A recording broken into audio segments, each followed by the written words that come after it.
Vous êtes ergonome kinésithérapeute installé à Nantes. Un cabinet qui s'appelle Benesta, on venait de le préciser, que vous avez créé.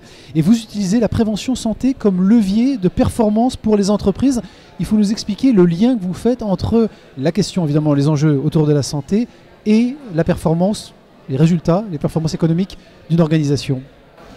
Effectivement, aujourd'hui, la plupart des entreprises font appel à des professionnels de l'ergonomie ou en tout cas de la prévention santé au travail. Souvent, lorsque les problématiques sont déjà apparues, en termes de troubles musculo-squelettiques, de souffrance au travail.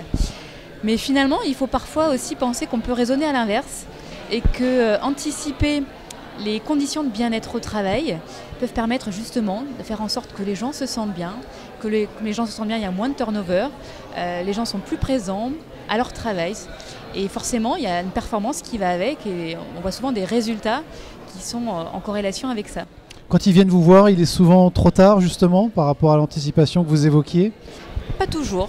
On a des demandes effectivement où on a des problématiques réelles de souffrance au travail, mais également des demandes où simplement on a envie de créer des temps de détente, de bien-être pour les collaborateurs qui sont instaurés de manière régulière, une fois par mois par exemple. Ça peut être sous forme d'ateliers d'une heure, sous forme de séminaires également où on sort de l'entreprise et on emmène les collaborateurs pour apprendre justement comment se sentir bien dans sa vie professionnelle, mais également dans sa vie personnelle. Est-ce que les organisations, Maud Poulain, sont prêtes à consacrer du temps et de l'argent, l'investissement, en tout cas on va dire ça comme ça, pour l'épanouissement de leurs collaborateurs et derrière, parce qu'ils sont convaincus qu'il y a un lien évidemment avec la performance économique et les résultats de leur entreprise?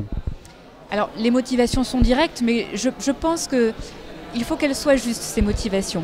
Parce que chercher le bien-être des collaborateurs juste pour aller dans le sens de la performance, on n'est pas dans la bonne raison qui va faire que les gens effectivement vont mieux se sentir au travail. Il faut qu'au départ, on ait envie aussi que les gens s'y sentent bien et de source, la performance sera meilleure. Mais aujourd'hui, les entreprises sont prêtes à investir, d'autant plus qu'il existe des aides financières de l'État qui sont données pour les entreprises pour mettre en place des actions de prévention santé, des actions d'expertise en ergonomie. Donc oui, on a de plus en plus de demandes. Bon, il y a des prises de conscience, il y a des incitations effectivement publiques de la part de l'État. Quand on reprend l'étymologie du mot travail, il signifie souffrance. Est-ce qu'on va continuer encore de souffrir longtemps au travail? Je n'espère pas. C'est tout l'objet aussi de mes interventions, c'est qu'effectivement le travail ne soit plus associé à la labeur, à la souffrance.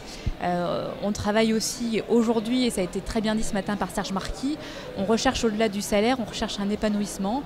On y passe beaucoup de temps au travail et aujourd'hui les jeunes qui se lancent sur le marché du travail, on sait qu'ils ne vont pas forcément rester des années et des années au même poste.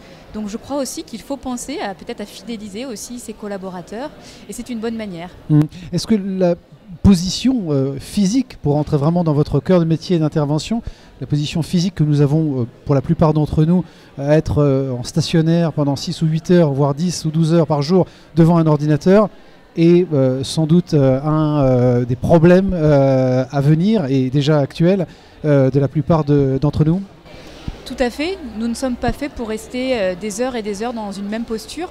Aussi bonne soit-elle, on peut avoir un siège ergonomique, un aménagement de son poste de travail parfait. Pour autant, le corps n'est pas fait pour rester dans une même position plusieurs heures. Et c'est exactement la même chose pour les gens qui sont en station debout.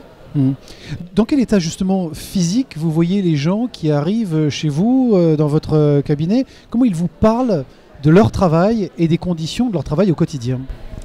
Alors effectivement, moi ça fait partie des premières questions que je pose à mes patients qui viennent en consultation au cabinet. Je leur demande toujours quel métier ils font dans la vie, de quelle manière ils travaillent, quelles sont leurs conditions de travail. Et on a tous les cas évidemment de souffrance, mais ce que je peux dire c'est qu'il y a toujours un lien entre la souffrance physique et la souffrance psychologique. Il faut vraiment tenir compte des deux parce que l'un ne va pas sans l'autre et l'un impacte toujours sur l'autre. C'est-à-dire qu'une souffrance physique impacte toujours sur le moral et inversement, une souffrance morale donne toujours une souffrance physique à terme. Est-ce que les entreprises vont comprendre ou sont en train de comprendre que les arrêts maladie, les accidents de travail représentent des pertes financières très importantes? Est-ce que c'est finalement l'argument de l'économie qui peut les convaincre? Bien sûr.